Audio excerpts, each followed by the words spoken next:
कई और भी जानकारियां, कई और भी फैक्ट हैं जिनकी तरफ हम आपका ध्यान आकर्षित करना चाहेंगे और इन्हें ब्लैक एंड व्हाइट की कैटेगरी पर हम परखना चाहेंगे। जैसे कि पीएम जन आरोग्य योजना की बात की जाए तो व्हाइट में आता है कि पीएम जन आरोग्य योजना, जिसे आयुष्मान भारत के नाम से जाना जाता है, इसमें सरकार कहती है कि गरीबों के इलाज के लिए 5 लाख रुपए का स्वास्थ्य बीमा होता है। 5.48 करोड़ लोग ऐसे हैं जो इस योजना का लाभ ले चुके हैं। लेकिन ब्लैक में अगर बात करें तो 8 अगस्त 2023 को सीएजी की रिपोर्ट सामने आती है और यह दावा किया जाता है कि बहुत बड़ा फर्जीवाड़ा था। इस रिपोर्ट में बताया जाता है कि योजना में करीब 7.50 लाख लाभार्थी ऐसे हैं जिनका मोबाइल नंबर एक था। इस रिपोर्ट की माने तो 7.5 लाख लाभार्थी ऐसे हैं जिनका मोबाइल नंबर 99999999 और 99 यानी एक ही बार 10 नंबर तक 9 था वो जुड़े हुए थे। यहां तक कि 1.39 लाख लाभार्थी ऐसे हैं जो 10 बार 8 नंबर वाले यानी 8888888888 वाले नंबर से जुड़े हुए थे और 96,046 लोग ऐसे थे जो 9000000000 नंबर से जुड़े हुए थे। इस रिपोर्ट की माने तो योजना के तहत इलाज करा रहे कई रोगियों को पहले से मरा हुआ दिखाया गया, लेकिन इसके बावजूद उनकी राशि उठाने के लिए उनका इलाज चलता रहा। पीएम उज्ज्वला योजना की बात करें तो 2014 में देश में 13 करोड़ गैस कनेक्शन थे। आज देश में 31 करोड़ से ज्यादा गैस कनेक्शन है, जिनमें से 9.58 crore gas connection PM Ujjwala योजना में दिए गए थे। लेकिन घरेलू गैस सिलेंडर इतना महंगा हो गया कि उज्ज्वला योजना के लाभार्थी गैस को रिफिल नहीं करा पा रहे हैं। अगस्त 2022 में राज्यसभा में पेट्रोलियम और प्राकृतिक गैस मंत्रालय के राज्य मंत्री रामेश्वर तेली ने इस बात की जानकारी दी कि 2021-22 में 92 लाख ग्राहकों ने कोई रिफिल नहीं करवाया, जबकि 1 करोड़ 8 लाख ग्राहक ऐसे थे जिन्होंने सिर्फ एक बार रिफिल कराया। इस तरह उज्ज्वला योजना के 21% लाभार्थियों ने अधिकतम एक बार रिफिल कराया। मई 2014 में दिल्ली में घरेलू गैस सिलेंडर 928.5 रुपए का था, लेकिन सरकार उस दौर में 449 रुपए 13 पैसे सब्सिडी देती थी, यानी कि आपका सिलेंडर का दाम उस दौर में 479.37 रुपए था। आज अगर दिल्ली की बात की जाए तो घरेलू गैस सिलेंडर के दाम 903 रुपए हैं। सरकार ने बढ़ती महंगाई के दबाव में आकर 30 अगस्त 2023 को सिलेंडर के दाम 200 रुपए घटाए। यही सिलेंडर 30 अगस्त से पहले 1103 रुपए का मिलता था। आपको बड़ी जानकारी दें कि सरकार इस गैस सिलेंडर पर 1 रुपए की भी सब्सिडी नहीं देती है, यानी कि पूरा पैसा जो है वो आपको देना है। मई 2020 से केंद्र सरकार ने गैस पर सब्सिडी को बंद कर दिया था। सिर्फ उज्ज्वला योजना के लाभार्थी जो हैं उन्हें हर सिलेंडर पर 200 रुपए की सब्सिडी मिलती है, लेकिन वो भी नियम के अनुसार केवल 12 सिलेंडर पर। अगर वो भी उसके आगे जाते हैं तो उज्ज्वला योजना के लाभार्थियों को भी पूरे पैसे देने पड़ेंगे, यानी कि 903 रुपए। अब बात करते हैं जीडीपी को लेकर। 2013-14 में देश की जीडीपी 6.4% की रफ्तार से आगे बढ़ रही थी। 2016-17 में यह बढ़कर 8.2% हो गई, लेकिन तभी नोटबंदी आई और देश की आर्थिक व्यवस्था की रफ्तार पर मानो ब्रेक सी लग गई। तब देश में डिजिटल पेमेंट कारगर नहीं था। ब्लैक मनी पर वार के नाम पर 1000 और 500 रुपए के नोट जो थे बंद कर दिए गए थे, लेकिन तुरंत ही 2000 के नोट जारी कर दिए गए। केंद्र सरकार ने अगले ही साल 1 जुलाई 2017 को देश में जीएसटी को लागू किया, जिससे अर्थव्यवस्था की हालत और ज्यादा पतली हो गई। 2017-18 में देश में विकास की रफ्तार घटकर 7.2% हो गई। अगले साल यानी कि 2018-19 में यह घटकर 6.5%, 2019-20 में घटकर 3.7% हो गई। इसके बाद 2020 में देश में कोरोना का प्रकोप आया और उसके बाद देश की रफ्तार जो है वो और ज्यादा घट जाती है। अगर बात किसानों की आय को लेकर की जाए तो 2017 में प्रधानमंत्री मोदी ने कहा था कि 2022 तक देश के किसानों की आय दोगुनी हो जाएगी और इसी के लिए किसान सम्मान निधि योजना चलाई गई, जिसमें सालाना 6,000 रुपए की आर्थिक मदद दी गई। लेकिन इन सब के बीच में नेशनल सैंपल सर्वे ऑर्गेनाइजेशन यानी कि एनएसएसओ ने एक ताजा रिपोर्ट तैयार की है, जिसकी माने तो भारत के किसान परिवारों की औसत मासिक आय 10,218 रुपए है, लेकिन इसमें फसलों से होने वाली आय जो है उसका योगदान केवल 3,798 रुपए है। यानी किसानों को फसलों से होने वाले विशुद्ध इनकम जो है वो सिर्फ 3,798 प्रति महीना है। 2014 में किसानों को फसलों से होने वाली विशुद्ध इनकम 3,081 रुपए थी, यानी अब तक किसानों की आय में सिर्फ 717 रुपए की बढ़ोतरी हुई। बीते सालों में किसानों की आय में मानिए 23% का बदलाव 2014 से देखने को मिला। वहीं किसानों की फसलों से होने वाली 3,798 रुपए की इनकम में से 2,959 रुपए ऐसे हैं जो फसल उत्पादन पर खर्च हो जाते हैं, यानी खेती से उसकी शुद्ध आय जो है वो 839 रुपए प्रति माह, यानी दिन के हिसाब से देखेंगे तो आप 28 रुपए आती है। प्रति व्यक्ति आय की बात की जाए तो 2014 में देश में आम आदमी की सालाना आय जो थी वो 80,000 रुपए से भी कम थी, लेकिन 9 साल बाद ये बढ़कर 1.70 लाख रुपए हो गई है।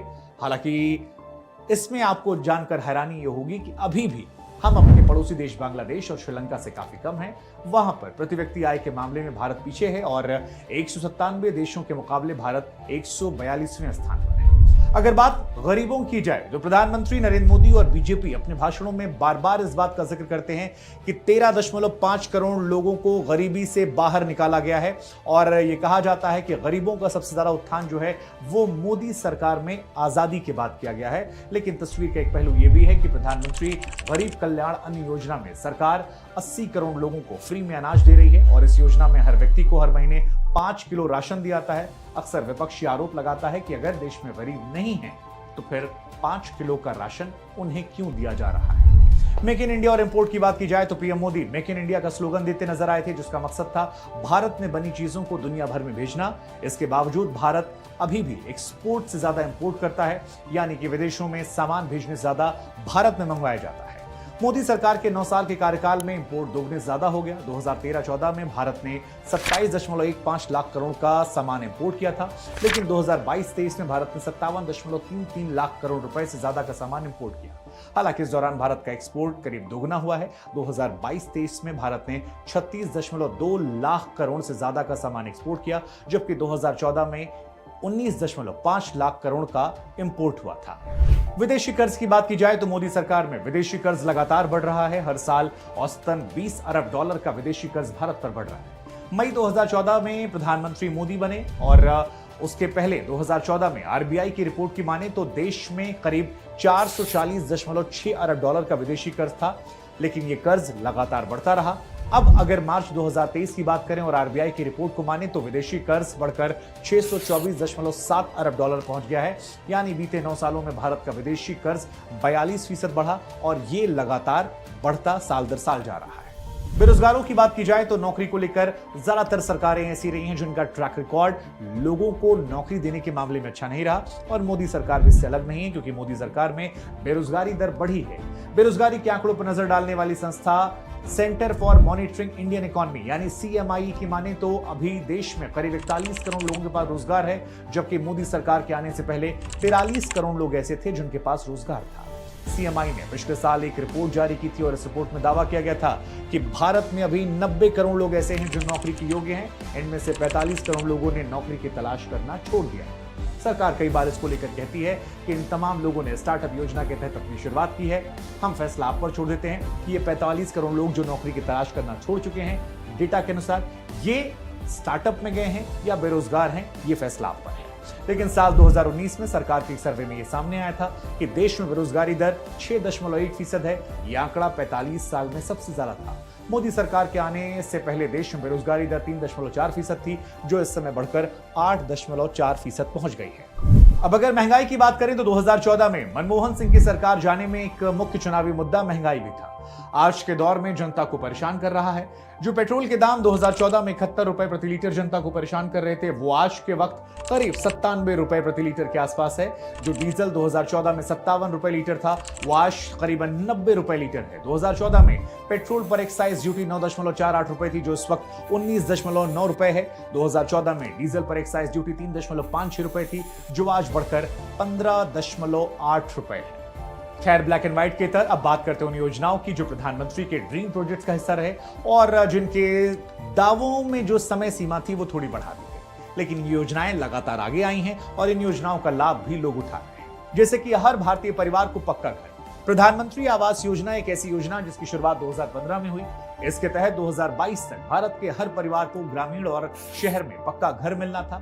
हालांकि तय किए गए समय सीमा का लक्ष्य पूरा नहीं हो पाया और इस योजना की अवधि जो है उसे मार्च 2024 तक के लिए बढ़ा दिया गया। 2022 तक हर घर बिजली पहुंचानी थी। दरअसल सितंबर 2015 में प्रधानमंत्री ने कहा था कि 2022 भारत के हर घर 24 घंटे बिजली मिलेगी। सरकार की इस घोषणा की समय सीमा जो है वो पूरी हो चुकी है, लेकिन आप और हम जानते हैं कि सभी घरों में 24 घंटे बिजली नहीं मिलती। कई गांव ऐसे हैं जहां पर घंटों घंटों बिजली नहीं पहुंचती है, तो ये दावे भी अभी पूरे होने में वक्त लगेगा। एक और दावा था $5 ट्रिलियन की अर्थव्यवस्था का। सितंबर 2018 में पीएम मोदी ने कहा था कि आने वाले 4 साल तक यानी साल 2022 तक भारत $5 ट्रिलियन की अर्थव्यवस्था वाला देश बन जाएगा। साल 2023 के 8 महीने बीत चुके हैं, लेकिन भारत की अर्थव्यवस्था $3.75 ट्रिलियन हो पाई है। किसानों की आय की बात की जाए तो 2017 में प्रधानमंत्री ने यह कहा था कि इस साल 2022 तक देश के सभी किसानों की आय दोगुनी हो जाएगी। केंद्र सरकार द्वारा निर्धारित किया गया समय सीमा खत्म हो चुका है, लेकिन किसानों की आय दोगुनी नहीं हुई है। किसानों को फसलों से मिलने वाले विशुद्ध इनकम 3,798 रुपए महीना आती है। एक और महत्वाकांक्षी योजना बुलेट ट्रेन को लेकर 2017 में प्रधानमंत्री नरेंद्र मोदी ने अपनी महत्वाकांक्षी बुलेट ट्रेन प्रोजेक्ट की आधारशिला रखी थी। उस वक्त प्रधानमंत्री ने कहा था कि देश जब 15 अगस्त 2022 को 75वां स्वतंत्रता दिवस मना रहा होगा, तब देश की पहली बुलेट ट्रेन पटरी पर सरपट दौड़ेगी। लेकिन आज अभी तक कोई बुलेट ट्रेन सरपट नहीं दौड़ रही है। हालांकि वंदे भारत एक्सप्रेस जो है वो सरपट दौड़ रही है, लेकिन बुलेट ट्रेन का वादा जो है वो अभी भी पूरा होने वाला है। लेकिन इन दावों के बीच में एक जानकारी हम आपको और दे दें कि सरकार की तरफ से ये कहा जाता है कि कोविड महामारी ने दुनिया में विकास की रफ्तार को रोक दिया। दुनिया साल, 2 साल, 4 साल पीछे चली गई और इन परिस्थितियों से भारत भी छूता नहीं रहा। इसलिए सरकार कहती है कि इन महत्वाकांक्षी योजनाओं पर कोविड महामारी का असर पड़ा और इस वजह से इनकी समय सीमा को आगे बढ़ा दिया। और अब बात करते हैं वर्ल्ड इंडेक्स में भारत की रैंकिंग को लेकर। और सबसे पहले बात प्रेस फ्रीडम इंडेक्स को लेकर। दरअसल भारत में मौजूदा दौर में लोग मीडिया को 2 नजरियों से देखते हैं। एक नजरिया गोदी मीडिया का है और दूसरा नजरिया जो है दरबारी मीडिया का है। ये क्या होती है, इनके बारे में आप बेहतर है गूगल कर लें। हम आपको जानकारी देते हैं कि वर्ल्ड प्रेस फ्रीडम इंडेक्स में क्या भारत की रैंकिंग है। दरअसल 180 देशों की रैंकिंग में भारत फिलहाल 161वें नंबर पर है। रिपोर्ट में दावा किया गया है कि भारत में प्रेस की आजादी जो है वो गंभीर स्थिति में पहुंच गई है। 2014 के मुकाबले भारत की रैंकिंग खराब हुई है, क्योंकि 2014 में Bharat world press freedom index में 180 देशों की सूची में 140वें नंबर पर था और अब इसको लेकर सवाल है। वर्ल्ड बैंक द्वारा जारी ईज ऑफ डूइंग बिजनेस के मामले की बात की जाए तो भारत 190 देशों में 63वें नंबर पर पहुंच गया है। साल 2014 में भारत 142वें नंबर पर था। इसका मतलब ये होता है कि भारत में व्यापार करने में अब सुगमता आई है। मोदी सरकार ने इस ओर अच्छा काम किया है। ग्लोबल हंगर इंडेक्स की बात करें तो भारत 121 देशों में 107वें नंबर पर है। रिपोर्ट की माने तो भारत में भुखमरी एक गंभीर समस्या है। हर 7 में से एक व्यक्ति भूखे सोता है। साल 2014 में भारत 116 देशों में 50वें नंबर पर था। यूएनडीपी द्वारा जारी ह्यूमन डेवलपमेंट इंडेक्स में भी भारत की स्थिति खराब है। भारत 191 देशों की रैंकिंग में 132वें नंबर पर है। ये रैंक किसी देश के स्वास्थ्य, शिक्षा और औसत आय की स्थिति को दर्शाती है। 2014 में बात की जाए तो भारत 188 देशों की रैंकिंग में 130वें नंबर पर था। Transparency international corruption perception index में भारत 180 देशों की रैंकिंग में 85th रैंक पर है।